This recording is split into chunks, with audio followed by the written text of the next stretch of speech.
Hey friends, welcome back to my channel. So in today's lecture, we'll discuss transport across plasma membrane. So let's start with the basic concept. The plasma membrane is selectively permeable and it regulates the movement of substance between cytoplasm and external environment. Permeability of lipid bilayer depends on size of the molecule, polarity and charge. Relative permeability, it is highly permeable for small hydrophobic non-polar molecules like oxygen, carbon dioxide, nitrogen and benzene. Diffuse rapidly across plasma membrane. Moderately permeable for small uncharged polar molecules like water, urea, glycerol. Can diffuse but at slower rate. Third one, low permeability for large uncharged polar molecules like glucose, sucrose. They require transport proteins. And it is impermeable for charged molecules like ions, sodium ion, potassium ion, chlorine ion. They cannot cross lipid bilayer and require channels and carriers. So this is diagrammatic representation of all these molecules and relative permeability of plasma membrane. Next is the difference between synthetic lipid bilayer versus plasma membrane. So first one, proteins, they are absent in synthetic bilayer and present in plasma membrane. Sugar transport not possible in synthetic bilayer but possible is plasma membrane. Ion transport not possible in synthetic bilayer but possible in plasma membrane. Permeability, it is limited in synthetic bilayer and regulated in plasma membrane. So plasma membrane is more functional due to transport protein, very important. So transport protein like carrier proteins and channel proteins help transport of ion, sugars and amino acids. Now next is types of transport. First one, passive transport. So passive transport is movement of substances along concentration gradient. No energy or ATP required in this. Next one is electrochemical gradient, applies to charged molecules or ions and it depends on concentration gradient and membrane potential. Ion movement is governed by electrochemical gradient, not just concentration gradient. Next is simple diffusion. So direct movement through lipid bilayer and no protein involvement in this. It depends on concentration gradient, size of the molecule and hydrophobicity.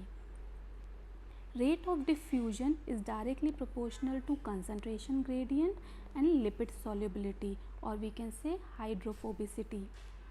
Next, partition coefficient, very important, measure of hydrophobicity and defined as distribution of molecule between oil and water.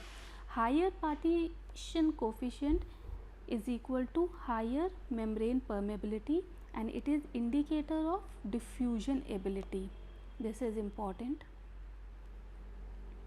Diffusion and membrane transport.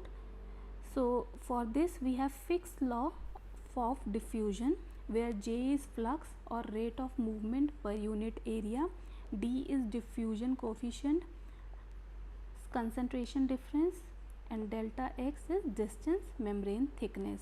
Negative sign shows movement from higher to lower concentration.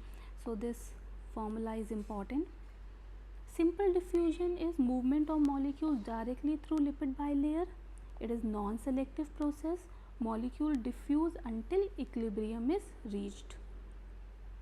Molecules that diffuse easily are gases, hydrophobic molecules like benzene and small uncharged polar molecules like water and ethanol. So rate depends on lipid solubility or hydrophobicity. Next is facilitated diffusion. So movement along concentration gradient and it requires membrane protein or transport protein and it is a selective process.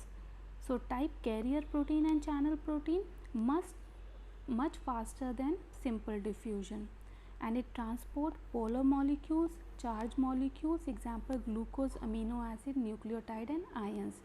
So comparison between simple diffusion and facilitated diffusion. Protein required in simple diffusion? No.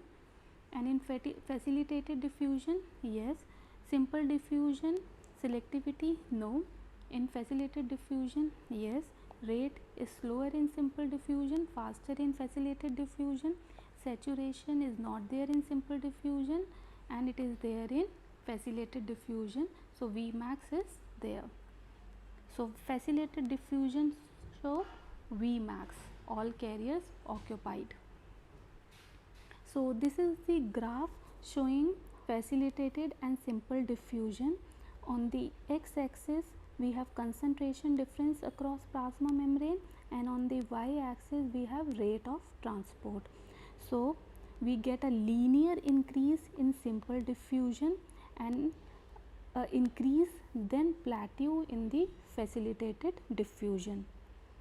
Now let's talk about the proteins in facilitated diffusion. First one, carrier proteins, transporters or permeases bind specific molecules non-covalently, undergo conformational change and release molecule on the other side. Important, this is a function of carrier protein. Glucose transporter or GLUT, major example of carrier mediated transport. 14 isoforms present in humans, each has around 500 amino acids and contain 12 transmembrane segments. Both N and C terminals are cytoplasmic sites. Now classification of GLUT proteins.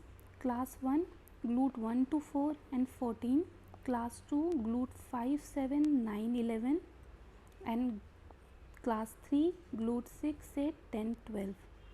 Tissue distribution, GLUT 1 present in RBCs, GLUT 2 present in liver and GLUT 3 present in brain. Special cases, GLUT 4 found in skeletal muscles, adipose tissue and heart, and also insulin responsive transporter. Stored in intracellular vesicles, on insulin stimulation moves to membrane and increase glucose uptake. So key exam points over here is diffusion always follow concentration gradient, simple is non-selective and facilitated is selective. Facilitated diffusion shows saturation kinetics and GLUT 4 is insulin dependent, very important. So that's all for today's class. See you in the next lecture.